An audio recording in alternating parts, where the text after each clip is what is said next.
Ouais, c'est parti. Nous avions commencé à étudier ensemble un passage qui se trouve dans Ki Tissa. Donc on peut reprendre le passage dans Ki Tissa. L'idée c'était d'étudier, d'approfondir, de comprendre les Shlosh Esrei Midot HaRachamim. Ça serait bien de les lire dans les Mchomashim et de m'en emmener un si possible. Ah bah oui, Non, c'est bon, c'est bon, c'est bon. Pas tout de suite, ça arrive. Je voudrais ici vous donner l'analyse de Rav Yitzhak Koutner sur une question du Maharal. Vous savez que Rav Yitzhak Koutner, c'est le Maharal très, très, très fréquent, très souvent, le Maharal de Prague. Alors, les Shlosh Esrei Midot HaRachamim ont une très grande particularité, on a commencé à en parler la semaine dernière, qu'il y a les deux noms d'Hachem, Yud Ke Vav Ke, deux fois. Ce qui est choquant, je dirais même. On ne répète pas deux fois le nom d'Hachem. Si dans la vie de tous les jours, dit Hachem, Hachem deux fois, c'est pas bien. Pas bien du tout. on dit même Elohim, des fois dans la Torah quand on dit. Voilà, on dit Hachem Elohim, mais Elohim, c'est pas Yud Kevavke. Mais dire Yud Kevavke deux fois, mais pas, ça va pas du tout. Du tout, du tout. Merci. Hachem, Hachem, Kel Rachum Vechanor. Nous avons commencé à expliquer la semaine dernière combien c'était une fila importante, une révélation d'Hachem incroyable.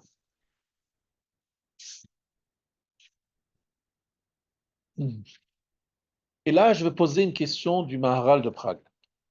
Alors, d'abord, les deux Shemot, Havaya, c'est écrit dans les Chazal. Alors, les Chazal, je ne vais pas dire les Chazal, il faut donner les sources, les références. On n'est pas en train de parler comme ça à des gens qui débarquent, par des gens, Baruch Hashem, qui comprennent. Quelles sont les références dans les Chazal, dans les Chachamim, de ce que je suis en train de dire? Alors, c'est une Gemara qui se trouve dans Rosh Hashanah. Page 17. Rosh Hashanah, page 17b. D'accord? Alors, et une Gemara dans Yoma, page 86. Voilà, c'est ça qu'on va expliquer, entre autres, aujourd'hui. Pas seulement ça, mais une partie de ce qu'on va expliquer. Une Gemara dans Yoma, page 86, une Gemara dans Rosh Hashanah, page 17. Première référence. La Gemara dans page 17, qu'est-ce qu'elle nous dit? Hachem, Hachem, Kel Rachum Echanoun. La Gemara nous dit, premier Shem, le premier Yud Kevavke, Lifne Shecheta Adam, avant que l'homme faute. Et le deuxième Shem, Yud Kevavke, c'est après la faute et qu'il fait tchouva. Après avoir fauté, avoir fait tchouva, il y a Yud Kevavke numéro 2. Donc Yud Kevavke premier, on fait une petite sique, il y a un petit trait, on s'arrête. Ça c'est avant la faute. Et Yud Kevavke numéro 2, c'est après la faute et la tchouva. Très bien, on a entendu. Question du Maharal. Quelle est la dernière des trois Shlosh Midot HaRachamim? Ouais, on va prendre la première et la dernière. C'est quoi la dernière? Venake. Alors expliquez-nous Venake, Naki, propre, nettoyage. Alors demande le Maharal. Je ne comprends pas. Il y a deux mots qui veulent dire la même chose. Le deuxième mot de Kivavke et Venake, c'est kif kif. Venake, ça veut dire quoi? Hachem te nettoie suite à la tchouva. Très bien. Et Yud Kivavke, c'est quoi? C'est la tchouva. Hachem dit Avaya Chadasha, je te donne une nouvelle existence. Donc demande le Maharal, je ne comprends pas. Deux trucs qui veulent dire la même chose. Parce que Yud Kevavke numéro 2, ça veut dire quoi? C'est quoi le Yud Kevavke? Ça veut dire quoi? C'est pas des mots comme ça qu'on dit en l'air. Yud Kevavke, c'est Mehave, ce qui permet aux choses d'exister. C'est la source de la vie.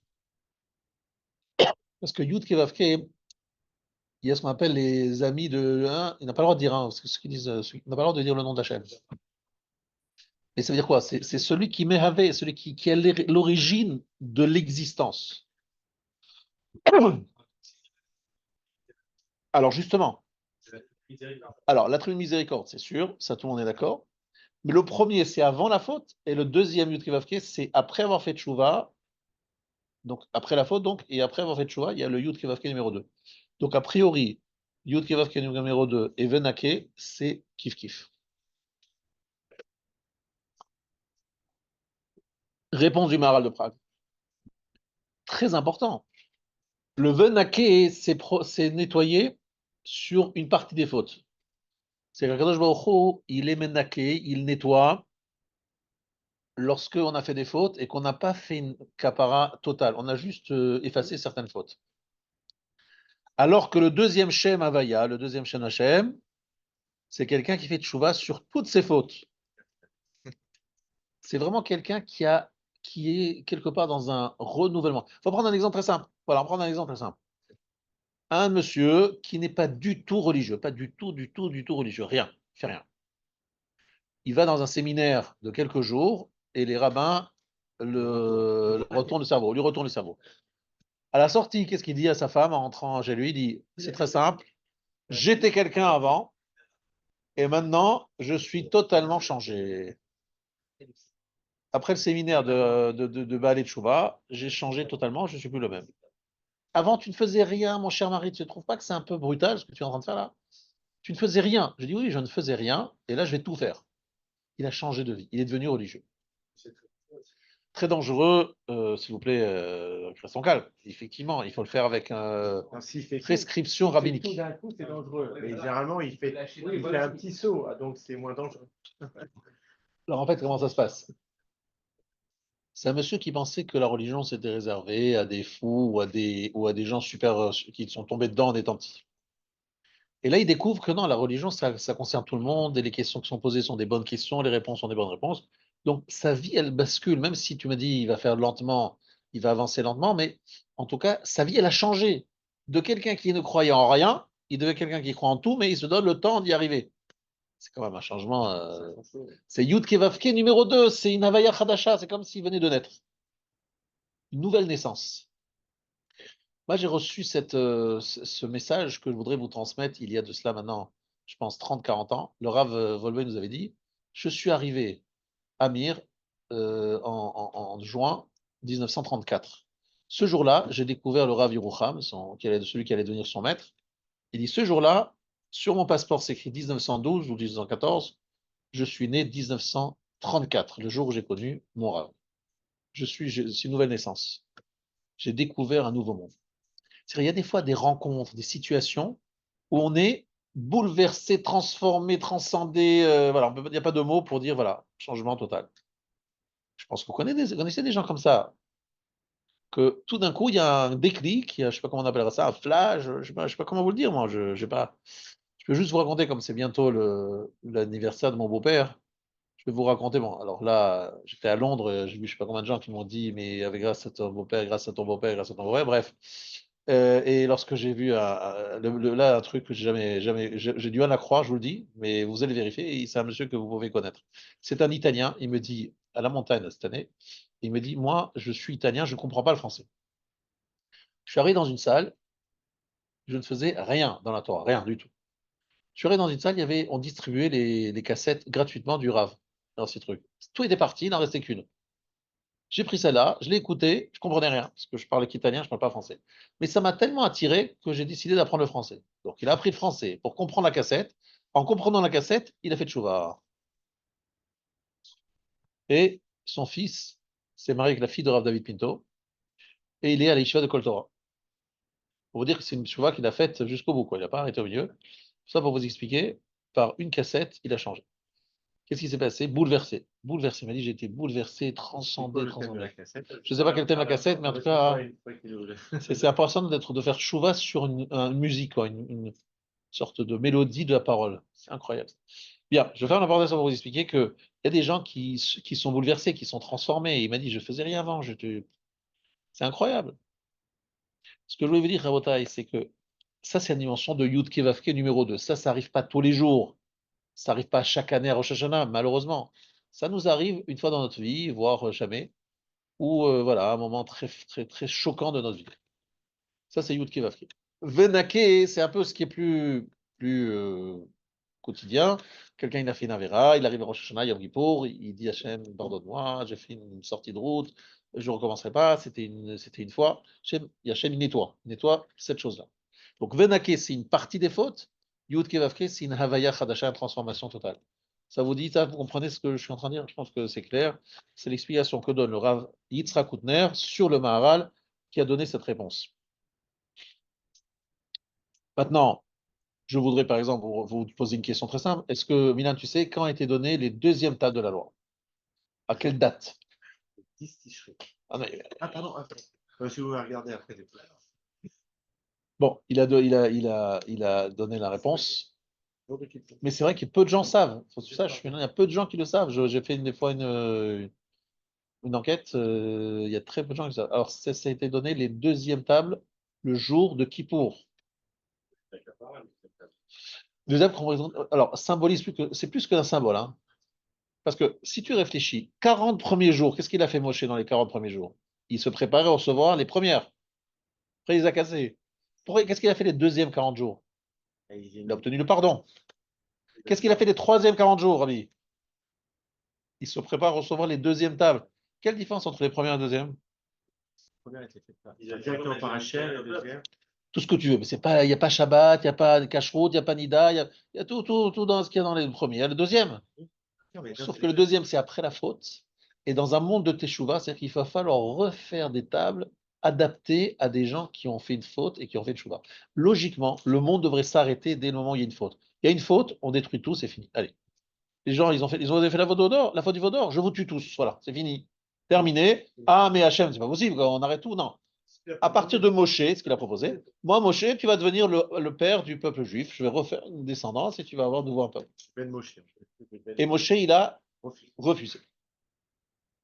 C'est exactement ce qui s'est passé, vous avez compris, il faut bien entendre. Parce que la faute, c'est si grave, même une faute, bon, là, c'est une faute particulièrement grave, parce que c'est l'Avodazara, eh bien, ça justifie de tout détruire et de tout recommencer. Akadosh Baruch Hu a demandé à Moshe de passer 40 jours. Toi, tu comprends hein, facilement, Elie, ou tous ceux qui sont là, qu'on repasse 40 jours pour refaire, pour recevoir finalement des tables qui ressemblent, pas exactement, il y a des petites différences, mais franchement, c'est pas loin du premier. Pourquoi tu as besoin de 40 jours, 40 nuits pour recevoir les deuxièmes? Moi, j'aurais fait 10 jours maximum, 5 jours, même un jour. Alors, il fallait que les Juifs se trouvent dans le même Nisayon que le Chet HaEgel. C'est pas mauvais comme réponse. Mais Moshe, je ne pense pas qu'il était en train de se tourner les doigts en disant bah, il faut attendre les 40 jours, je suis là. Bon, c'est fini quand, monsieur Akadosh Baruch Hu, là, on s'ennuie un peu là. Non, qu'est-ce qu'ils ont fait dans la montagne? Ils ont parlé, non? Ils ont échangé, il y a quelque chose qui s'est fait, non? Il a réétudié. Il a réétudié dans un monde où il y a eu la faute et où il y a eu la tchouva. C'est-à-dire que ça nécessite une réétude, recommencer, de tout revoir. C'est incroyable ça. On ne se rend pas compte ce que ça veut dire le monde d'avant et le monde d'après. On ne se rend pas compte de la différence, quoi, la distance qu'il y a entre le monde d'avant et le monde d'après. C'est clair ou pas, messieurs? Mais est-ce que les gens qui, voilà, ils ont fauté, est-ce qu'ils sont condamnés? Est-ce qu'ils peuvent arriver au même résultat? Ou alors c'est complètement un autre objectif, un autre résultat? C'est-à-dire que s'ils n'avaient pas fauté, ils seraient allés dans une direction qu'on ne peut plus connaître, et maintenant ils vont dans une autre direction qui a été prévue par Hachem, un plan B complètement différent. Ou alors ils s'approchent, ils peuvent, en asymptote du plan A.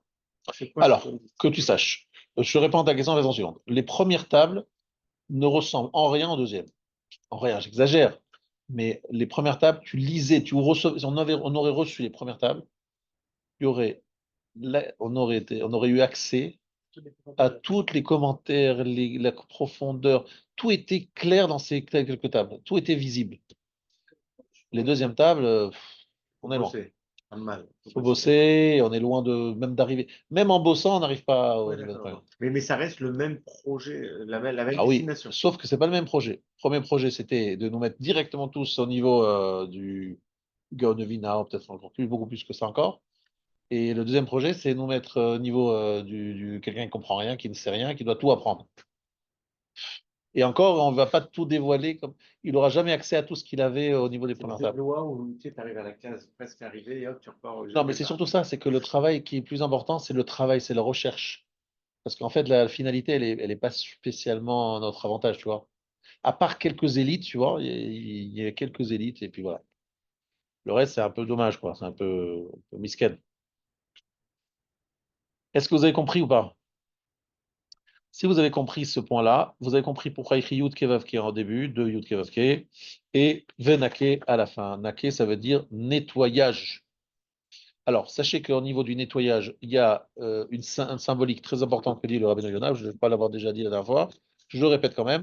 si vous mettez quelque chose de sale au pressing, le pressing va enlever un petit peu la faute, un petit peu la tâche, peut-être pas entièrement, et te dit voilà, donnez-moi encore une fois, on va enlever un peu plus. Voilà. Venaké, c'est nettoyage. Donc, nettoyage, chaque fois que passe Rosh Hashanah Kippour, ça nettoie, mais quelqu'un qui a fait une très grave faute une fois, il est parti avec la femme de son copain. C'est très, très grave quand même. Donc, imaginons personne n'a vu, personne ne sait, mais lui, il le sait, et elle le sait aussi. Et donc, mais personne ne le sait. Bon, moi, j'ai eu des fois des petits renseignements sur des gens ici qui ont fait des fautes extrêmement graves. Maintenant, ils ne savent pas que je sais. Moi, je sais, je suis pas censé savoir que je sais. Mais des choses qui, j'espère, ils l'ont fait qu'une fois, quoi. Parce que si c'est plusieurs fois, ça, je pense que je les mettrai dehors. Mais ils ont craqué une fois. L'homme est faible. Et donc, qu'est-ce que je fais? Je leur dis, il faut faire tchouva chaque année. Chaque année, on va un petit peu enlever la gravité de la faute. Une faute, ça va se nettoyer un peu, chaque année un peu plus. Ça s'appelle venaké. OK? Deuxième chose que nous avons dit. C'est-à-dire que le Bénaké, il n'efface pas le jour de Kippour de façon Total? totale. Alors, ça dépend. Si tu fais une tchouva mais ahava, ça efface tout. Si tu fais une tchouva me'ira, ça efface pas totalement, mais pas mal. Par rapport à ce qu'on dit, la Ksimba Béhava, et que tu sois parfait, Ouais. c'est par rapport au deuxième qui va piquer. Là, c'est dépendant de tes choix. Je répète. Là, on parle d'une partie des fautes. Et dans Yud Kevavke, on parle de quelqu'un qui fait une tchouva générale. J'ai parlé de quelqu'un qui était chiloni, qui ne faisait rien. Il a décidé de devenir Baal Tchouva. C'est vraiment un changement complet. Alors que le Venaké, c'est quelqu'un qui, comme nous, qui fait des fautes ici, des fautes là, mais on doit nettoyer. Tu comprends? Alors, nous aussi, on pourrait faire une tchouva totale, shlema, hein. C'est pas que c'est pas réservé au Baal Tchouva qui fait rien. Sauf que c'est très dur pour nous parce qu'on se dit, voilà, franchement, on a des petites tailles à faire, mais bon, ça va, c'est des petits. Mais en vérité, on aurait nous aussi l'occasion de tout changer. Après, je suis réaliste et je vous dis, voilà, je ne sais pas si j'ai déjà fait ça une fois dans ma vie, je pense pas. Et je ne sais pas si je le ferai, je ne sais pas, j'ai déjà un doute. J'ai des gros doutes d'ailleurs. Et donc, sur le fait qu'on n'ait pas fait totalement des choux bateaux. Voilà, Sur ça, il y a des fautes sur lesquelles il y aura un nettoyage complet voilà, tout à fait. par le Bénaké et Voilà. d'autres non. Non, bah, je pas dit sur deux choses. Après Venaké, en général, ce qui se passe, c'est parce que je parle d'une généralité, on n'efface jamais totalement parce qu'on ne fait pas une chouva totale. Teshuva chez les mains, tu vois. Teshuva chez les mains, c'est rare. Pourquoi? Parce que la teshuva chez les mains, elle dépend de la charata, d'abord, et de ne plus jamais refaire. Est-ce que tu connais beaucoup de situations où tu faisais des avérotes avant et tu ne fais plus? Alors, très franchement, la semaine dernière, j'ai parlé du Chilul Shabbat. Il y a des gens qui n'étaient pas Shomer Shabbat qui le deviennent. Franchement, il y a un changement total dans ces cas-là. Entre des gens qui ne faisaient pas Shabbat et font Shabbat, je trouve vraiment qu'il peut y avoir une transformation à 100%. On est d'accord? Aussi, il y a des nuances. Parfois, on fait tchouva et on fait moins. Oui, mais ce que je veux dire, c'est que tu as compris ce que je pensais. Je parle de quelqu'un qui n'est pas Shomer Shabbat, Ouais, mais alors, qui devient Shomer Shabbat. Bon, il a peut-être des oublis, il ne connaît pas tout à la rote, mais il est Shomer Shabbat, tu vois. quelqu'un qui fait une petite tchouva, est-ce qu'il y a toutes Oui. les nuances du gris ou pas? Bravo. Rabbeinu Yona dit clairement cette phrase, il dit à chaque tchouva, un nettoyage, une tahara. Il appelle ça la tahara. C'est une purification qui correspond à l'effort que tu as fait. Plus l'effort est grand, plus la tahara est profonde. Une teshuva totale, c'est Rabbi Lazar ben Dourdaya, qui allait voir toutes les prostituées du monde. Donc c'était un homme qui était, il faut bien comprendre, c'est un homme qui vivait de sexe. Excusez-moi, le mot, c'est le sexe, c'était sa vie, le sens de sa vie, le but de sa vie, la raison de son existence, c'est ça. Donc le jour où il a compris que c'était n'importe quoi, il a fait tchouva, il en est mort. Il en est mort. Pourquoi il en est mort? Parce que la Gemara dit, il était tellement addict à ça que ne vivre sans ça, c'était pour lui Un non-sens. un non-sens. Il n'avait plus de sens, sa vie n'avait plus de sens. C'est un peu quelqu'un qui a drogué à mort, tu vois, vulgairement, on peut dire le mot, et on lui dit, voilà, monsieur, c'est fini la drogue. Il dit, bah, s'il a fait la drogue, c'est fini, ma vie, elle n'a plus de sens, je me suicide. Tu vois? Donc lui, c'était un drogué du sexe, et il était ado à fond. La preuve, c'est qu'il est allé voir parce qu'il faut quand même le faire. Il a traversé le monde. À l'époque, en plus, il n'y avait pas d'avion. Il fallait prendre des bateaux, des machins. Ça coûtait très cher. Il a traversé le monde. Il a pris des risques pour sa vie. Il arrive devant la prostituée number one au monde, qui paye très cher, et elle lui fait faire tchouva. La prostituée lui a fait faire tchouva. En disant une phrase bizarre. Bon, je l'expliquerai ça une autre fois. Et donc, il fait tchouva. Et là, il dit, en deux mots, il dit, je ne sais pas quoi faire. Je n'ai plus rien. Dans ma vie, j'ai plus rien. C'est toute ma vie, ça. Moi, je connais quelqu'un qui est un vrai sujet, par exemple, c'est extraordinaire, ça, je suis très impressionné. Rav Osner, c'était un des Gdolé Israël. Dans le monde milieu rabbinique, on se dit que Rav Osner, il est né d'une famille qui n'était pas spécialement priori des rabbins, tu vois. Mais lui, c'est un homme qui est sorti du lot, quoi, un homme exceptionnel, un des Gdolé Israël. Comment il est sorti là? C'est que sa mère, c'était une chanteuse, elle avait une voix magnifique, elle avait un avenir l'opéra, ou je sais pas dans quel domaine, en tout cas dans le chant, dans la musique, qui était, mais pas tracée. C'est pas qu'elle était, c'était une autoroute. Elle a eu une grande guerre interne. C'est vrai que la halakha interdit pour une femme de chanter devant des hommes. Donc pour elle, c'était toute sa vie qu'elle allait mettre sous le tapis. Je pas les soirées mutuelles à l'époque. Voilà. Il n'y avait pas les soirées, mais même des soirées avec des femmes religieuses, c'est gentil, mais alors, ceux qui savent ce que ça veut dire, les opéras de très haut niveau, avec des parterres prestigieux, etc., c'est gentil, mais ça, c'est bon, c'est pas ça qui te fait vivre. C'est pas une éviction, ça, non. L'élection, c'est terrible. Ouais. C'est terrible. Eh bien, elle a décidé, pour Hachem, par Yirat Shamayim, de laisser tout tomber. Et on dit dans le milieu rabbinique que c'est un énorme effort pour elle. Et Hachem l'a récompensé en ayant une perle, un homme exceptionnel qui s'appelait le Rav Osner, qui en plus n'était pas spécialement doué a priori de nature, et qui a été un homme d'une telle assiduité qu'aujourd'hui, il y a des sujets, par exemple, de halakha, on le cite tout le temps. Voilà. Tout le monde le cite tout le temps. Tu es obligé de le citer à un moment ou l'autre. Un des Gdolé Israël. Bref, tout ça pour la récompenser parce qu'elle a eu ce tchouva incroyable, elle a résisté à une terrible épreuve. D'accord?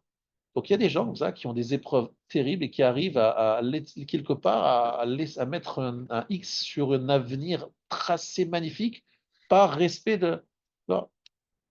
Par exemple, quelqu'un qui est un comédien aujourd'hui, tu es un comédien, excellent comédien. On lui promet d'avoir tous les Césars et quelqu'un, le rabbin lui dit, c'était Urizohar, hein, ce que je suis en train d'écrire, c'est Urizohar qui était un très très grand un Chiloni, mais et c'est Rav Zilberman, je ne sais pas qui c'est qui lui a fait faire tchouva, un certain Rav Zilberman qui est devenu un peu de ma famille maintenant. Et Rav Zilberman lui a fait faire tchouva, et en faisant tchouva, il faut bien que tu comprennes, c'était une star. Les télévisions se le disputaient, se l'arrachaient. C'était le sympa, le comédien, ou des sketchs, bon bref, d'humour. Il fait une tchouva totale. Aujourd'hui, c'est l'équivalent, par exemple, Gad Elmaleh, tu vois, au moment de ce qu'il était star, tu lui dis, voilà, Gad, tu vas dans une yeshiva, tu vas devenir avrer, tu arrêtes de dire des paroles, tu te présentes comme ça. Alors, en plus, au Risoir, c'était pire parce qu'il était dans un milieu où il y avait aussi des femmes, des machins. Mais il était pas comme ça quand il était connu.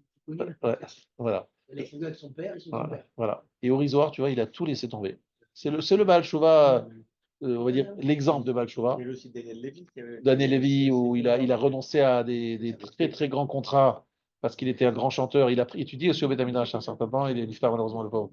Et il y a des gens qui font un sacrifice énorme, énorme, énorme. Il y a des gens, leur Parnassa, c'est Shabbat. Parnassa, c'est Shabbat. Et ils ferment Shabbat. C'est Shabbat. Ou bien ils ont un énorme contrat signé Rosh Hashanah. Il y a des épreuves incroyables. Hachama, ils m'ont dit, voilà, est-ce que tu vas résister? Tu vas résister. Ça, c'est une teshuva, ça, c'est une teshuva extraordinaire, des gens qui arrivent à résister à ce genre de choses. Aurizoire, c'est pour nous l'exemple, on va dire, pas de, c'est difficile de trouver mieux. Il a tout laissé tomber. C'est Guy Mardel aussi. Guy Mardel, c'était un grand chanteur. Je pense que Aurizoire, c'était au-dessus, hein. C'est au niveau au-dessus. En tout cas, tout ça pour vous expliquer, c'est quelqu'un qui a tout laissé tomber. Et il est devenu quoi? Il avait une petite maison, toute petite maison, hein, vraiment. Il vivait dans la simplicité, il étudiait la Torah du matin au soir, il faisait faire tchouva aux gens en racontant son histoire ou en les encourageant. C'est magnifique de voir ça. Tout ça pour vous dire que la teshuva existe, pas seulement Venake, mais Yud Kevavke. Ça, c'est des tchouva Yud Kevavke. Voilà. Sa vie a totalement changé. Donc ça existe toujours, les Yud Kevavke, les tchouvot comme ça. Et le Venake, ça nous concerne plutôt à nous aujourd'hui, un peu a priori, c'est plutôt ça. Ok. Par rapport à la question qui avait été dite, quelqu'un qui bascule comme ça, l'accompagnement dont il doit avoir, parce qu'il peut avoir une rencontre, une cassette, Voilà, quelque exactement. chose qu'il avait, mais comment il fait pour maîtriser ce changement radical, parce que tu peux tomber dans un Bon, excès, c'est pas le tu peux tomber- sujet vraiment d'aujourd'hui, parce que Oui, ça, c'est un travail, on va dire, tu as raison, c'est une vraie question. Comment est-ce qu'on accompagne quelqu'un qui fait une chouva aussi radicale? C'est un autre sujet, c'est d'accord. pas seulement un sujet que je veux aborder. Moi, ce que je veux surtout, c'est que vous comprenez, c'est ce que Zayud Kivavke nous a. Il doit retrouver, c'est ça qui est intéressant, une nouvelle raison de vivre. Une nouvelle raison de vivre. C'était un homme passionné par la comédie, par l'humour et par le showbiz. Il laisse tout tomber, c'était ça sa vie, sa raison de vivre. Mais il faut qu'il retrouve quelque chose d'autre. Elazar Ben Doria est devenu Rabbi Elazar Ben Doria. Rabbi de quoi? Il était rave en sexe, je sais quoi le rave. Il a retrouvé, il a découvert combien sa vie était vide. Il n'a pas retrouvé une nouvelle chiout, il n'a pas trouvé une nouvelle raison de vivre. Donc il a dit, je vais mourir, et il est mort. Il est mort dans cette chouva. Tellement il était dans une addiction à cette chose-là. Finalement, il n'a même pas connu la Torah, en fait. La Torah, il l'a pas Il a connue. pas, après, il n'a pas connu la Torah. Il a compris ce que c'était le principe de la Torah, mais il a compris surtout le vide de sa vie, quoi. Voilà, Rabotai, ce que c'est Yud Kevavke et Venake, je pense avoir été très clair, j'espère, pour continuer. Après, on peut aussi être, excusez-moi, mais Yudke Vapke sur certains domaines et Benake sur d'autres domaines. C'est pas Alors, forcément Yud dans l'intégralité de Kevavke, sa alors, personnalité. c'est pas ce qu'il dit le Maharal. Voilà. Moi, le Maharal, j'essaie de te dire les mots, je peux même te le lire dans les mots, il a dit ici les mots. Le Maharal, il dit que Ashav al kol chata'av, Ashav al kol chata'av, Ritsui tshuvato, Nimshach mimidat shem havaya sheni. Donc on dit bien Ashav al kol chata'av. C'est tshuva sur toutes les fautes. Donc on est d'accord là-dessus, c'est clair. C'est radical. C'est radical, il change tout. C'est vrai, à la fois du Rambam, machin, mais en disant, voilà, j'ai fait le chouva, j'ai fait 7 Avera, j'ai fait le chouva, j'ai fait 7 Oui, c'est ça. c'est le chouva complet au final. Si c'est pas le col pata, c'est-à-dire, on pourra pas C'est arriver à. pas- Non, mais c'est pas grave, c'est pas grave, c'est Venaké. C'est du pur Benaké, C'est Benaké. bien cadré. Quoi. Tu nettoies, tout ça, tu nettoies. D'ailleurs, tu le sens, tu nettoies. Moi, je pense que dans exemple, un guerre, Ouais. il est en fait vraiment lui en touche. Alors, lui, c'est plus une notion de tchouva, c'est plus que ça. C'est Katan Chenolad. Une renaissance. C'est une renaissance, vraiment, Il y a c'est plus vraiment. de lien. Mais quelque part, tu as raison, ça, c'est pas loin. Dans les deux cas, c'est une renaissance, mais peut-être un peu moins. Le guerre, c'est plus, parce que on dit que même avec ses parents, il n'a plus vraiment de contact. C'est comme C'est s'il. juste un lien biologique, Voilà. Voilà. mais- Il a de lien qu'avec ses parents, mais en tout cas, ça a changé. C'est ça Quoi. qu'on a de la vie des choses. Oui, il y a aussi, Mais tu as raison, c'est comparable un peu ça. Tino Tu te Shenishba. rappelles ce couple qui était marié, qui s'était converti comme Ouais. exceptionnel. Voilà. Je connais des Et gens un comme ça. couple qui était- Effectivement, qui ont entièrement changé de vie, effectivement. On a connu ça, ouais. Quand je dis Tinok Shenishba, finalement, Tinok Shenishba, on parle aussi d'un Tinok. Hein. Finalement, Tinok Shenishba, ça veut dire en fait, pendant la Seconde Guerre mondiale, il y a eu plusieurs enfants qui ont été déposés chez des sœurs, chez des curés, chez des trucs. Et ils ont été éduqués par eux. Donc, ils n'ont pas eu de connaissance de Torah. Et donc, certains ont découvert après leur judaïsme. Certains ont décidé de revenir à la Torah. Ça, effectivement, c'est aussi une renaissance parce qu'ils ne connaissaient rien et là, ils vont tout apprendre. Top. En tout cas, on a compris qu'il y a Yud Kivavke et Kevenake. Je pense qu'on a tous compris le sens. Maintenant, je voudrais passer à une deuxième partie de l'étude de ces Shosh Etremidot Haramim. J'ai une question à vous poser. Je suis sûr que vous avez une réponse personnelle, sinon vous ne pourrez pas dormir la nuit. Comment c'est écrit dans le texte? Verav Chesed Ve'emet. Est-ce que le mot Emet se trouve dans les Shosh Etremidot Haramim? Oui ou non? Évidemment, vous allez me répondre oui. Il est dedans. Mais moi, j'ai toujours un problème. C'est pas moi, en fait, j'ai vu ça dans. Bon, bref. Il y a un problème, c'est quoi? Émettre, c'est quoi? Milan, c'est quoi émettre? La vérité. Mais qu'est-ce que ça a à faire dans les 13 attributs de miséricorde? Franchement, qu'est-ce que ça a à faire dans les 13 attributs de miséricorde, le émettre? Bah, le émettre, c'est j'ai fait une faute et il faut me punir. Voilà, c'est ça le émettre. Bah, l'émettre. Ne me dis pas que le émettre m'amène à la tchouva, la rachamim, le machin. Le émettre dit non. C'est un équilibre entre Din et Rachamim. Émettre, c'est l'équilibre entre Din et rachamim. Je ne sais pas ce que vous dites. Je ne vois pas très bien ce que vous voulez dire. C'est parce que tout simplement, on est fait de choses opposées. Et le Emet, c'est l'inclusion des deux. Oui, maintenant on est en train de parler d'une mida. Akadosh Baruch Hu, il a la mida de Emet. Il inclut la notion de faute. Et je vous rappelle que l'ange du Emet, il dit qu'il ne faut pas créer l'homme parce que l'homme est plein de mensonges. Donc, on est en train de dire à Akadosh Baruch Hu, pardonne-nous. L'ange de vérité dit, arrête de les croire, c'est des menteurs. Ils te disent, pardonne-moi parce que c'est Rosh Hashanah Kippour. Motsai Kippour, ils vont recommencer, et malheureusement, c'est bien vrai, chaque année, ils recommencent Motsai Kippour. Donc arrête de les croire. Emet n'est pas du tout notre ami. Il est notre ennemi, le Emet. Parce que l'Emet, c'est l'équilibre, tout ce que vous voulez, c'est bien gentil. Mais Emet, c'est une mida. Il applique le Emet. Appliquer le Emet, c'est dire, t'as fauté, paye. Ah, Rachamim, machin. Qu'est-ce que c'est Rachamim? Emet, tu dois payer, qu'est-ce que ça veut dire? Oui, mais ça, c'est Rachum, Chanon, Erechapay, tout ce que tu veux. Mais Emet, c'est pas dire non, non, non. Titan et mettre les Yaakov. Emet, c'est payer, c'est faut payer, c'est ta fauté, que ça veut dire.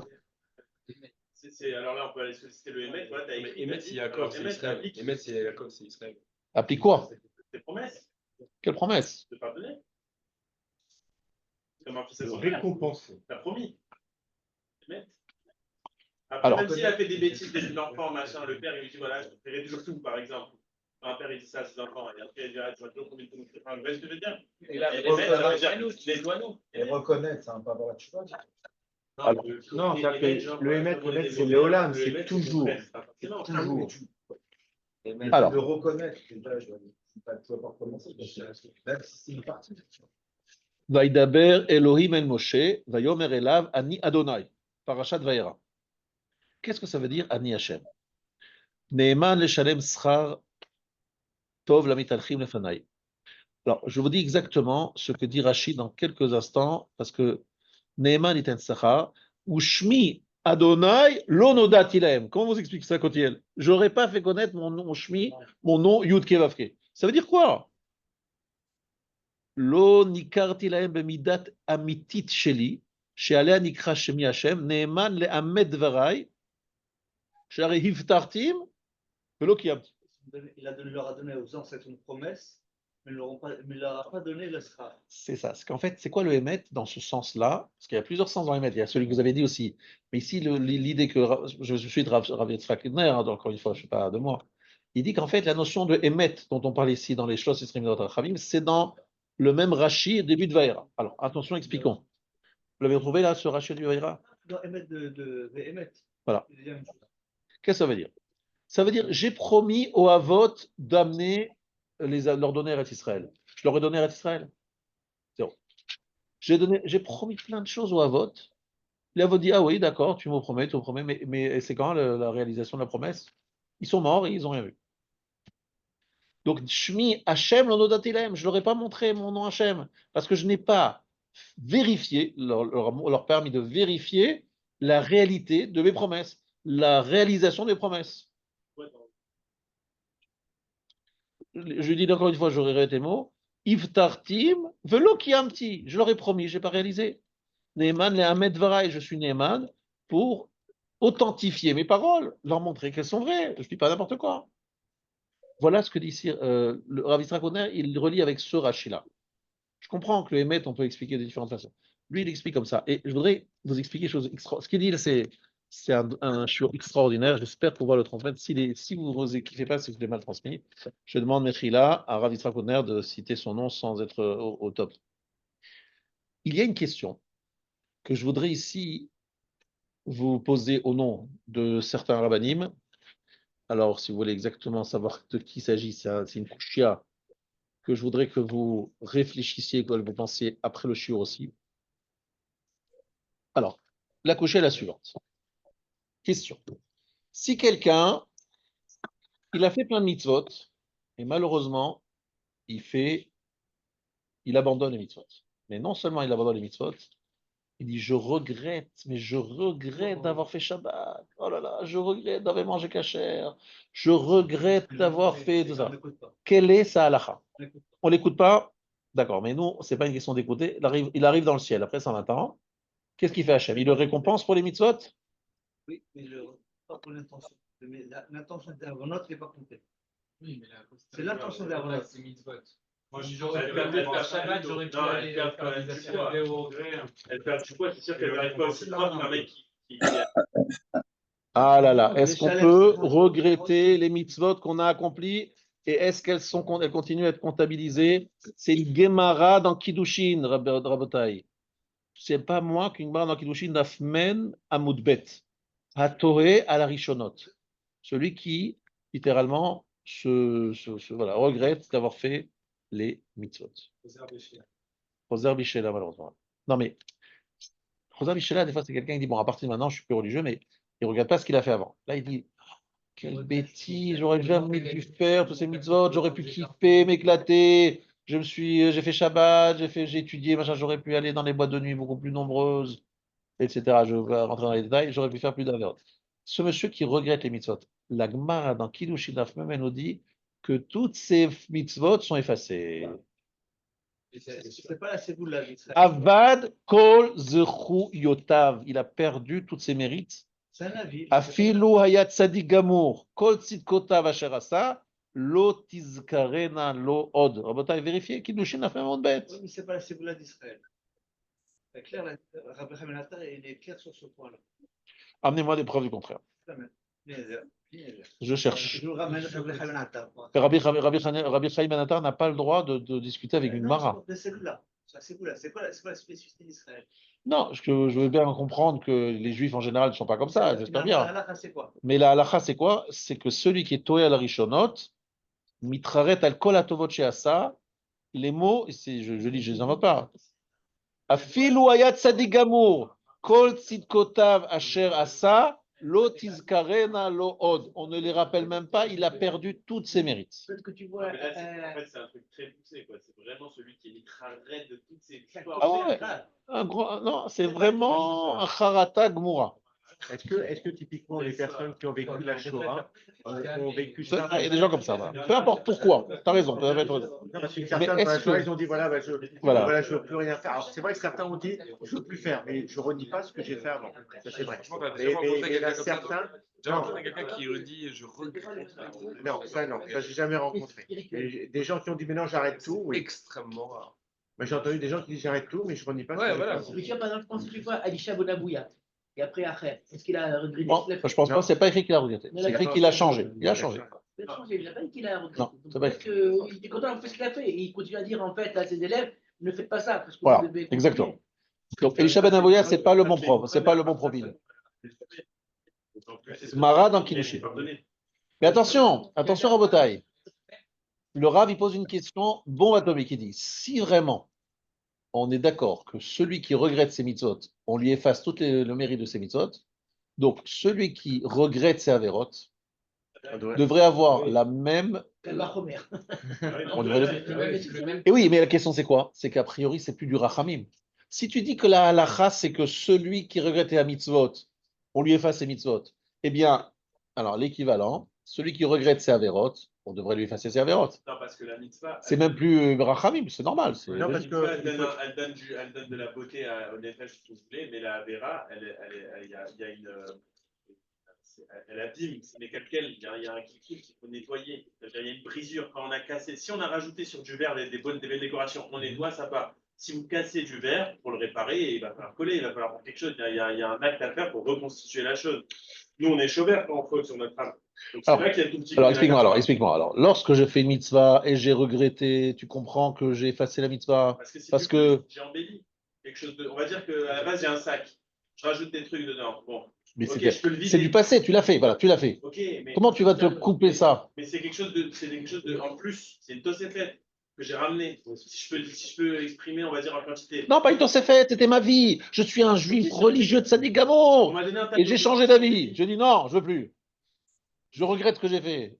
Pourquoi tu peux dire appeler ça une tosefet? C'est pas une tosefet. C'est ma vie, c'était ma J'ai gâché vie. un beau tableau. J'ai fait un super beau dessin. Je mets un gros coup de feu dessus. J'ai réglé tout. Il n'y a plus de tableau. D'accord. Par contre, si je déchire une toile, je la déchire, bah, il faut la reconstituer. Donc là, il y a une capara, il y a quelque chose à faire. Il faut reconstruire ce que j'ai brisé.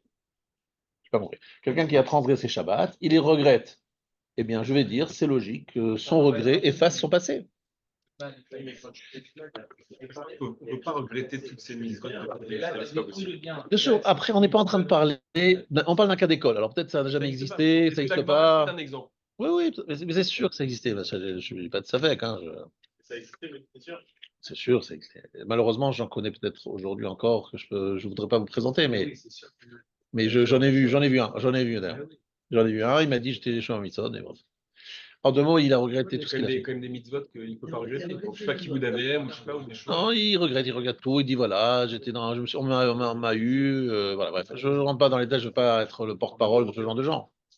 Il y a des gens comme ça, aujourd'hui, c'est sûr. Mais c'est pas le sujet aujourd'hui. À partir du moment où, théoriquement, quelqu'un qui aurait fait ça, il l'efface, etc. Donc, a priori, logiquement, tu me dis, si c'est vrai au niveau du Tov, pourquoi ne serait-ce pas vrai au niveau du Ra? Donc, Eli, il sent que non, c'est pas la même chose. Il veut faire une différence. Pour l'instant, j'ai pas compris. Je pense qu'il n'a pas dit encore, mais il est dans peut-être une bonne direction, mais Non, il mais n'est pas encore arrivé. Il n'a pas y a encore la compris. faute pour réparer des avérotes. Ça veut dire qu'il y a quelque chose qui est cassé, il y a un petit coup, Non, il y t'as a pas quelque compris, chose t'as à compris. refaire. Non, non, on est sur la théorie. On a sur la théorie. On est en train de te dire, voilà. Non, non, attention. On est en train de te dire, voilà. Que la Avera, Akirat Ratson, qu'Akirat Maaseh, on en a parlé la dernière fois, des récits des sauvants, regretter ce qu'on a fait, c'est un rachamim, la miséricorde d'Hachem, il nous offre un cadeau, il est sympa avec nous. D'accord. C'est ce qu'on a dit. Pourquoi à ce moment-là, avec les mitzvot, on accepte comme une chose évidente que celui qui regrette les avoir faits, il les a effacés? Si tu dis que c'est celui qui regrette les faire des mitzvot, il les a effacés, ça veut dire que c'est un principe tout à fait. D'autant plus qu'avec les mitzvot, en général, on essaie d'être plus sympa avec les gens, on essaie d'être plutôt midat tuvo. Donc on te dit, la halakha, c'est que c'est à effacer. Alors logiquement, bah, même chose avec la verset. Peut-être parce que les mitzvot, on les acquiert. Enfin, le salaire, la récompense, on l'acquiert. Donc c'est notre acquisition, c'est à nous. On peut en faire ce qu'on veut. Donc si je décide de m'en débarrasser, j'ai le droit de me débarrasser de quelque chose qui m'appartient. C'est mon choix. Alors que la Vera, on a peut-être qu'on n'y a pas une. C'est pas, on n'acquiert pas autant le. Alors la vera, on n'acquiert pas. Hein Celui qui aurait que Béchogay, il est pas à la fête, il a sur lui la faute, il doit aller en galop, machin. C'est quand même défini par ce que tu as fait, quoi.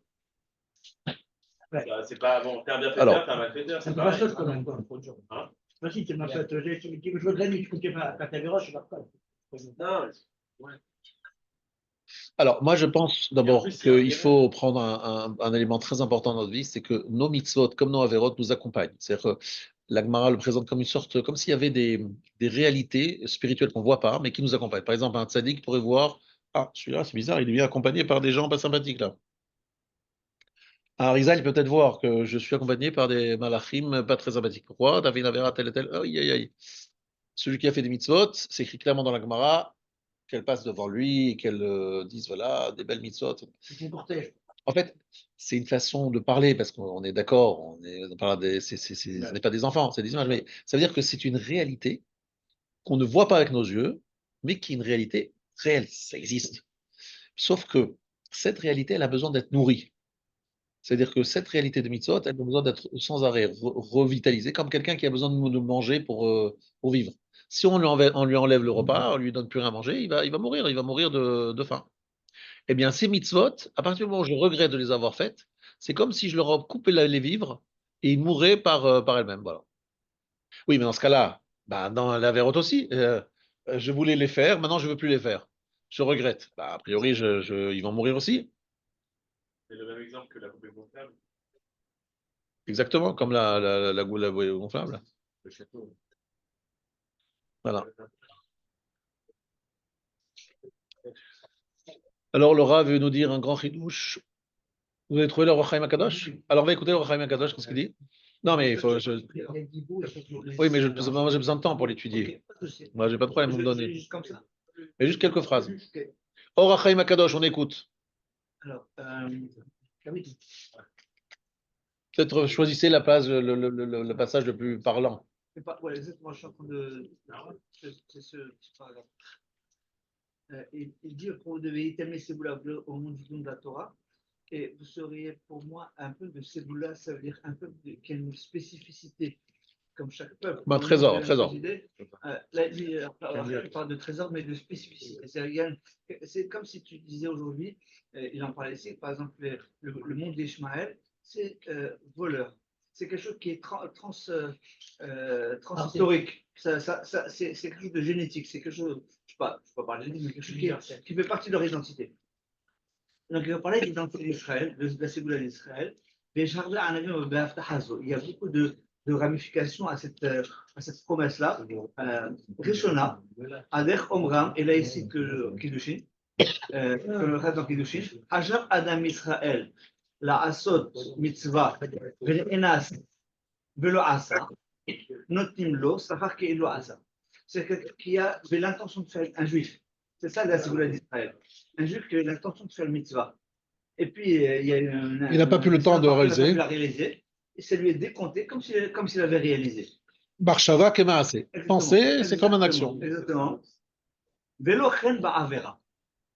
C'est ça. D'un Avera, quelqu'un qui a pensé faire une Avera, c'est pas considéré comme s'il avait fait. Voilà. Et c'est pas de ce qu'on parle maintenant pour l'instant. Hein. ובאומות אנוכן אלא להפך. On est d'accord. Les contraires, les Umot, c'est toujours considéré comme voilà, s'il avait fait. ואין זה מהנשאר כפי השכל, c'est pas quelque chose qui est logique. ממה נפשך?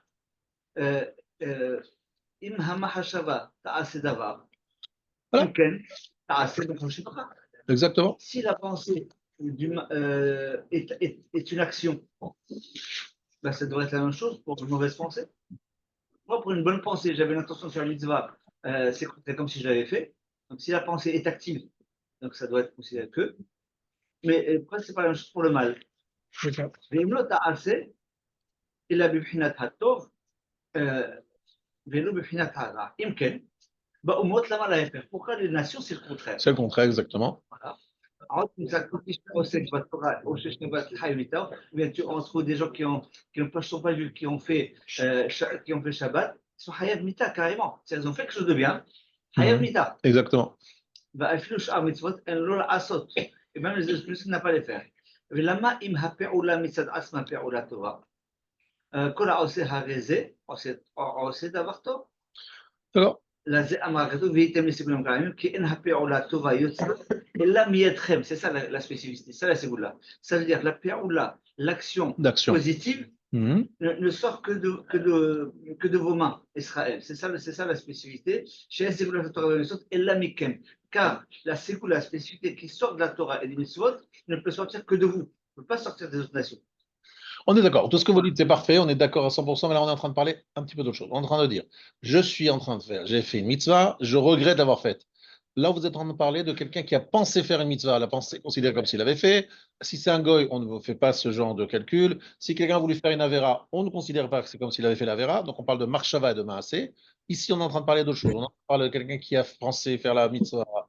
Il a fait la mitzvah. Et maintenant, il dit, oh là là, mais qu'est-ce que j'étais bête. Je regrette totalement d'avoir fait cette mitzvah. Ce n'est pas la même chose. Là, je regrette après l'afkou d'avoir fait une mitzvah. On me dit, la mitzvah, elle est perdue, elle est effacée parce que tu as regretté. Et on me dit, lorsqu'il s'agit d'une avera, non, mais tu comprends, tu as regretté, bon, ça marche, mais c'est compliqué, rachami, bon, on va être sympa, rachamakhanoun. Mais c'est c'est le même équilibre. Tu effaces mes mitzvot parce que j'ai regretté, ben, tu effaces mes averot parce que j'ai regretté. C'est la même chose, c'est égal. Donc on voit que ce n'est pas évident d'effacer la Avera, beaucoup moins évident d'effacer la Avera que d'effacer la mitzvah. La mitzvah, c'est comme si c'était quelque chose qui avait besoin d'être tout le temps, on va dire, réalimenté. Et lorsque j'arrête de l'alimenter parce que voilà, je regrette, eh bien c'est comme si elle mourait comme ça gentiment, méchamment même. Et alors que la Avera, bah, c'est pas évident. Normalement, si je regrette, elle ne devrait pas mourir, elle devrait continuer à exister. J'ai tué, j'ai parlé mal, j'ai dit des choses très méchantes qui ont blessé les gens. Eh bien, je l'ai fait. C'est fait, c'est fait. Je regrette, c'est gentil, mais je l'ai fait. Eh bien, dis non, mais tu regrettes. Alors, Racham, je suis gentil. Je considère que Ratson, que Maasé, je considère. Mais attention, pourquoi tu as besoin d'un Rachamim? Voilà la question du Rav. À part ça, on est obligé de solliciter que Hachem il veuille encore de nous quand on s'est écarté, qu'on a fait la Avera. Oui, bon, ouais. Donc on est obligé de se rappeler de ta famille. Non. Je répète. Tu as un oubli. Le Ramchal le dit clairement, mais ce n'est pas que le Ramchal, tout le monde le dit, que la notion même de Tchouva vient dans un monde de Rachamim, c'est-à-dire de miséricorde infinie. Tu as fait un acte, tu l'as fait, ça y est, le Midat Hadin dit paye. Rachamim, non, machin. Voilà ce qu'on dit. Or, dans les mitzvot, on ne dit pas ça, on dit pas que c'est. On dit, voilà, tu as regretté, tu as effacé. Donc, c'est pas la même chose. C'est une façon de gérer. Ça veut dire que ça n'a jamais existé ou ça veut dire que tu as effacé l'esprit? Ça n'a jamais existé. Tu n'as jamais fait. Tu l'as fait, mais ça te donne. Tu n'as aucun srout. Tu arrives là-bas, aucun srout. Terrible. Jamais regretté de faire une mitzvah. Jamais. Non, regret de l'avoir fait. Évidemment que j'ai pu la refaire. Mais en plus, je regrette de l'avoir fait. Je regrette de l'avoir fait. Est-ce que c'est valable? Est-ce que c'est valable? Non, ça n'a rien à voir. Voilà. Prenons un cas, des fois qui peuvent arriver, qu'on peut le faire de façon très élémentaire. Quelqu'un, par exemple, il dit j'ai fait du chesed. Voilà. Et après, il dit quand je m'aperçois, soit parce qu'il s'est senti trompé, parce que souvent, il y a à tort ou à raison, je me suis dit j'aurais jamais dû lui donner, ou alors j'ai fait cette tova de cette personne. Est-ce que là, c'est comme si j'avais regretté la réflexion. C'est possible, ouais, c'est très possible, ouais. Ah J'aurais oui, jamais donc dit c'est un ça. truc qui est possible qu'on puisse faire sans que ça soit quelqu'un qui a pris un coup sur la tête et qui Et là, a tu je regrettes regrette pas la vraiment réflexion. la mitzvah, tu regrettes peut-être de l'avoir mal fait. Tu penses que la mitzvah, tu l'as pas faite comme il fallait parce que tu as donné à quelqu'un qui n'avait pas besoin. Tu regrettes pas alors que tu précèdes dans la vie. Tu regrettes. Oui, mais est-ce d'avoir que mal là, fait déjà, le ça, c'est précède, pas de déjà avoir- le début Alors. de se dire, aider quelqu'un Alors, et- attendez, Non, attendez, bon, attendez, il faut, voilà, il faut un peu que je parle parce que là, on parle trop, je n'arrive plus à donner mon chiot. Donc, il va falloir qu'on s'arrête, que vous me laissez un peu de temps. Donc, là, maintenant, je vais commencer, je vais essayer, j'ai envie de dire quelque chose, j'ai envie que vous m'écoutez, après, vous poserez encore des questions. Donc, ici, le Rav dit la chose suivante, qu'en fait, on est en train de parler de Yud Kevavke, en disant que Yud Kevavke, Haya Hoveveye, il était, il est, il sera. Cette notion-là est liée à Midat Haemet. Parce que je dis les mots suivants, Ushmi Hashem Yud Kevavke, Lo Nodati Lahem. Hashem dit, je n'ai pas fait connaître au Havot mon nom Yud Kevavke. Rashi explique, en quoi ils n'ont pas connu Yud Kevavke? Parce que je n'ai pas montré Midat Hamitit Sheli. Je n'ai pas montré la réalisation de mes promesses. J'ai dit, je promets et je n'ai pas fait. Donc, je ne suis pas Emet. Voilà. Ce point-là de Yud Kevavke avec le Emet, c'est ce point-là qui est important. Le Rav nous dit que, en fait, il y a un élément fondamental sur la notion de Emet, qui est de dire qu'en fait, il est certain, écrit dans tous les Sfarim, dans tous les Mekorot, si vous voulez, que Atidin Israël la Asot Teshuva. Atidin Israël chez Atsu Teshuva, c'est une certitude. C'est écrit dans la Gemara, c'est écrit dans plein, bref, c'est écrit dans plein d'endroits, mais Atidin Israël Teshuva. On sait que les Juifs feront Teshuva. C'est une donnée de base. Et donc, le fait de savoir émettre qu'il y aura un moment, un jour de Teshuva, le fait de savoir ça, c'est ce qui change la donne et nous permet aujourd'hui d'obtenir la Teshuva déjà aujourd'hui. Alors, attention. C'est pas dit comme ça, c'est pas clair. Je voudrais juste, j'ai commencé par rajouter un élément qui est sûrement nous ferons Teshuva. Alors, Bekocha shel midat amitut shel HaKadosh Baruch Hu, la midat emed HaKadosh Baruch Hu, asafar, me'irahi beriruta shel tshuvat et atid letoch haove. C'est-à-dire, ce qui va avoir lieu plus tard, eh bien, je dis, elle a déjà lieu ici. Ça veut dire que parmi tous les mitzvot, la tshuva, elle a un statut particulier parce que il y a une clarté, une certitude qu'on fera tshuva un jour. Et parce que Haya Hoveveye, Akadosh Baruch Hu, il est immanent, il n'y a pas avant, après, pendant. Lui, il voit déjà ce qui va se passer à la fin. Cette lumière de la fin, qui est la tshuva finale, a déjà une influence aujourd'hui. C'est-à-dire que le Emet que nous citons, lorsqu'on dit le mot Emet dans les choses c'est en fait l'évocation d'une réalisation d'une promesse qui a été faite par Hachem, que les Juifs feront tshuva. Et cette réalisation d'une promesse que les Juifs feront tshuva a déjà une influence maintenant. C'est-à-dire que le Emet, c'est par rapport au fait que les Juifs feront tshuva sûrement, et ça nous aide aujourd'hui. C'est au niveau clavier, c'est pas au niveau individuel. Au niveau Atidin, Yisraël, Ajasu Tshuva, c'est-à-dire que c'est pas le peuple juif, c'est plein d'individus qui chacun fera tshuva. Tout le monde fera tshuva. Le Chiloni le plus lointain, le plus anti-religieux, fera tshuva. Quand? À la fin des temps. Mais il serait déjà mort. Alors, il sera peut-être déjà mort celui-là, etc. Mais moi, je sais, à Kadosh Baruch Hu, je sais qu'il y a un déséquilibre, on va dire, un déséquilibre entre le mal et le bien qui est, on va dire, dans les gènes de ce monde. Ce monde est un monde dans lequel, quelque part, les dés sont un peu pipés, on va dire comme ça. Lorsque tu sais, normalement, qu'est-ce que Hachem aurait dû faire? Il aurait dit, écoutez, moi je joue en jeu, je joue en poker. Voilà les mitzvot, voilà les averot, voilà ce qu'il y a à faire. Vous suivez un chemin et vous réalisez le travail. Midata Mishpat, vous allez trinquer et il n'y aura peut-être pas de happy end. Ça dépendra que de vous. Mais de dire à des gens, vous savez, messieurs, de quoi qu'il arrive, à la fin, il y aura une teshuva. Quoi qu'il arrive, j'amènerai le Mashiach. Quoi qu'il arrive, il y aura un retour en Eretz Israël. Quoi qu'il arrive, la reconstruction de Beth Amikdash. C'est ce qu'on dit tout le temps. C'est-à-dire, en fait, on dit quelque part que les dés sont un peu pipés. On dit, voilà, quoi qu'il arrive, Hachem, il va nous sauver. Donc, il faudra faire teshuva, mais Hachem ne dit pas de problème. Je vous envoie le Hamas, je vous envoie le Hezbollah, les Houthis, l'Iran et compagnie. Et vous allez faire tchouva, vous allez voir. Vous voulez pas, vous le ferez quand même. Il n'y a pas le choix. Vous le ferez sans le vouloir, vous le voulez, vous le voulez pas, vous le ferez. Je ne sais pas si c'est eux, c'est machin. Mais non, mais je sais que ça marche déjà. Déjà, il y a une chose qui marche déjà. Peu importe. Si ce sera pas eux, ce sera quelqu'un d'autre. En tout cas, les mots de la Gemara. Ma'amid alem meler caché kehaman pour la faire tchouva. Donc, il y a un engagement d'Akadosh Baruch Hu qui dit je vous dis. Et cet engagement-là s'appelle Midat Amitout parce que c'est une promesse. Et le fait de dire Emet, ça veut dire celui qui réalise ses promesses. Donc lorsque vous évoquez la notion de Emet, c'est comme si vous dites Akadosh Baruch Hu, tu as des promesses, n'est-ce pas? Tu as promis sur quelque chose sur la fin des temps. Donc s'il te plaît, Akadosh Baruch Hu, rappelle-toi de ta promesse. Hein. Tu as promis que ça viendrait. Ben voilà. Donc là maintenant, il faut que tu prennes en compte cette donnée. Ah, Akadosh Baruch Hu dit mais attendez, mais vous avez fait des avérotes là cette année. Ah oui, c'est vrai, on a fait des avérotes, c'est pas beau, on regrette, machin. Je me dis, bon, vous regrettez, vous êtes bien gentil, mais bon, j'y crois pas. Mais Hachem, c'est toi qui as dit qu'un jour on fera tchouva véritable. Il y aura certainement un jour une tchouva véritable. Elle va avoir lieu, cette tchouva, tu l'as bien promis. Tu dois le réaliser. C'est maintenant le moment d'entériner notre tchouva. Tu es obligé à un moment. En clair, on force à Kadosh Baruch Hu parce que c'est notre associé et qui s'est dit, je lis mon sort au clan Israël, je me suis engagé à ce que le clan Israël fasse un jour tchouva, eh bien, dès maintenant, à Kadosh Baruch Hu, tu dois, en tant qu'associé, et qu'on ne peut absolument pas rejeter, qui est obligé d'amener à la fin la solution finale, pas le chas v'shalom, comme les nazis, mais la solution finale positive de la reconstruction du Beth Amikdash, eh bien, maintenant, je sollicite ce joker, c'est un joker. Donc j'encaisse une réussite future. Une réussite future, je l'encaisse maintenant, j'en profite maintenant, mais attention, comment je procède? Je dis à Kadosh Baruch Hu, écoute, est-ce que tu es émette? Je me dit, oui, je suis émette, moi. Et c'est quoi être émette? C'est les promesses doivent se réaliser. Est-ce que c'est bien dit dans la Torah que Atidin, Israël Asot Shuvah, que les Juifs vont faire Shuvah? Est-ce que c'est écrit dans la Torah qu'il y aura le Mashiach? Hein? C'est vrai, d'accord.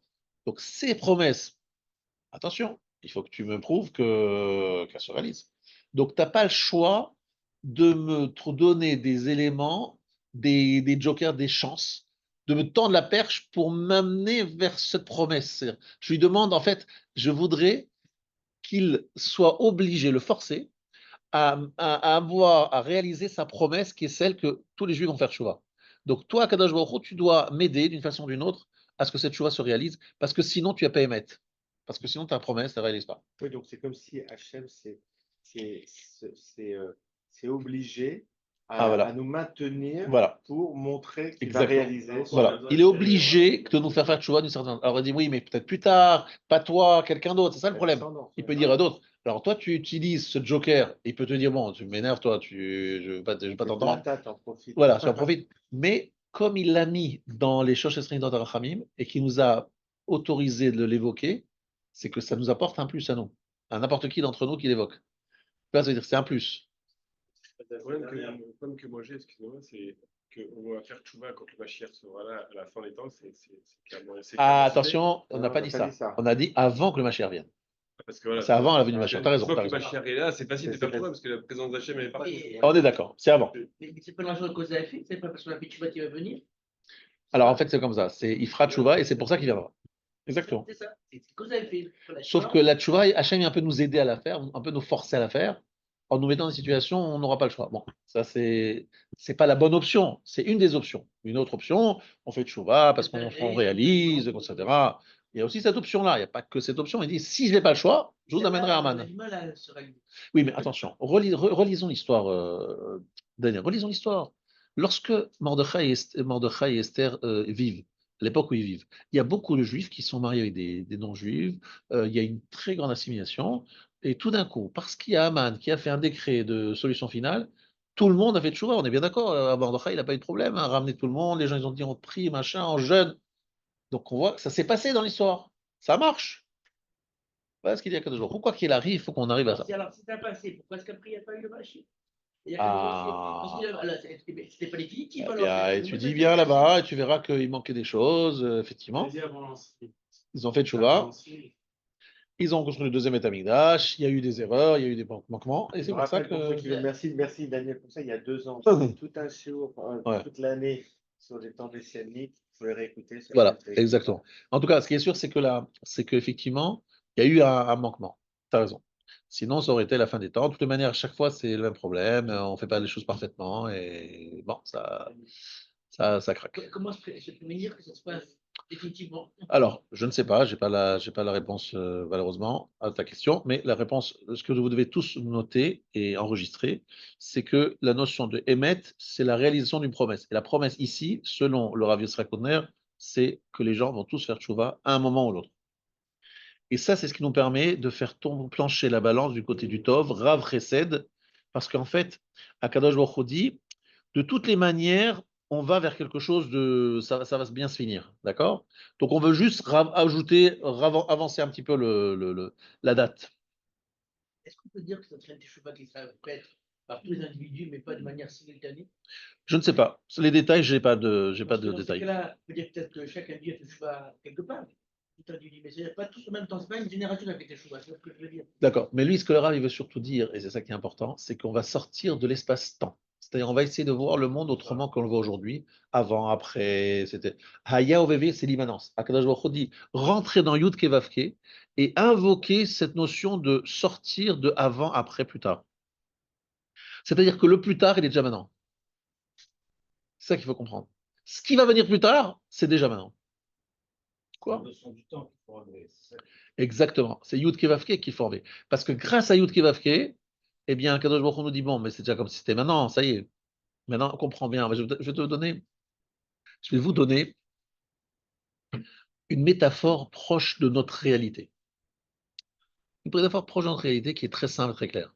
Lorsque tu es devant une classe qui doit passer le bac, tu leur dis écoutez, moi, je veux absolument que tout le monde ait le bac. D'accord? Donc, quoi qu'il arrive, je dois me débrouiller pour qu'il y ait 100% de réussite au bac. C'est comme ça, mon directeur, il m'a donné cette mission. Bon, ben, comment vous allez faire, monsieur le professeur? Je vais me débrouiller pour que même le plus nul d'entre vous, il l'ait. Ah oui, mais comment tu vas faire, monsieur le professeur? Mais écoutez, moi, comme ça fait partie de mon contrat et que je suis obligé, eh bien, je vais vous donner tous les, non, les sujets à l'avance, ça, je n'irai pas jusque-là. Mais ce que je vais faire, c'est que je vais vous donner tous les trucs, les éléments indispensables. Je vais pas. Normalement, un prof, qu'est-ce qu'il fait? Il fait tout le programme. Et il dit, bon, débrouillez-vous, voilà, je vous avais tout Là, pouvoir. mais là, il donne les astuces. Il va leur donner des astuces pour être toujours les points sur lesquels il y a des questions. S'il y a des questions qui posent, ça se posera sur ça, sur ça, sur ça. En deux mots, il te donne les jokers, les éléments qui vont sûrement tomber. Un peu les annales, mais mieux que les annales, tu vois. Donc, quelque part après, tu connais ça 2 semaines avant, 3 semaines avant, tu travailles à fond 3 semaines avant, je suis sûr que tu vas avoir ton bac. Mais ça existe, ça, ce genre de choses. Pourquoi? Parce qu'il faut qu'il y ait 100% de réussite au bac. Bon, il y a des écoles, c'est comme ça, hein, c'est même pas des choses théoriques, ça. Et je veux te dire, en fait, à Kadosh Baruch Hu dit comme ça, moi, je n'ai pas le choix, il faut que les Juifs fassent choix. Voilà, c'est comme ça. Sinon, mon projet il tombe à l'eau. Et je peux pas avoir un projet qui tombe à l'eau, c'est un Chilul Hashem, si mon projet tombe à l'eau. Donc, il faut absolument qu'on y arrive. Donc, d'une façon ou d'une autre, je vous amènerai tous à faire choix. Voilà. Mais vous ferez tchouva, pas moi qui vous imposer. Je vous amènerai à faire tchouva. Vous savez tous ici que les gens qui ont fait tchouva, ce sont autour de vous, ce sont des gens qui ont eu des chocs, des situations particulières, des fois des épreuves, des fois pas des épreuves, des fois des mots. Voilà. Rabbi Elazar ben Dourdaya, il n'a pas eu d'épreuve. Il est allé voir la prostituée. La prostituée, excusez-moi, elle a eu un gaz. Voilà. Elle a dit, de la même façon que le gaz, il rentre, il revient plus. Rabbi Elazar ben Dourdaya, s'il vient avec moi, il est mort, il est perdu. Il est perdu, elle lui dit comme ça, t'es perdu, tu reviendras plus, tu n'as plus aucun chemin. Elle dit une phrase que l'autre, il dit, mais c'est une prostituée qui me fait du moussard. C'est quoi? C'est un barbu là qui est là, en train de cacher, déguisé en prostituée. En fait, Hachem, il a mis dans la prostituée des mots qui l'ont touché et il a fait une chouva incroyable. C'est une bracha d'Hachem, c'est une matana qu'Hachem lui a donnée. Parce qu'elle n'est pas censée dire cette phrase, c'est pas son métier à elle. Son métier à elle, c'est, bon, bref, c'est d'encaisser.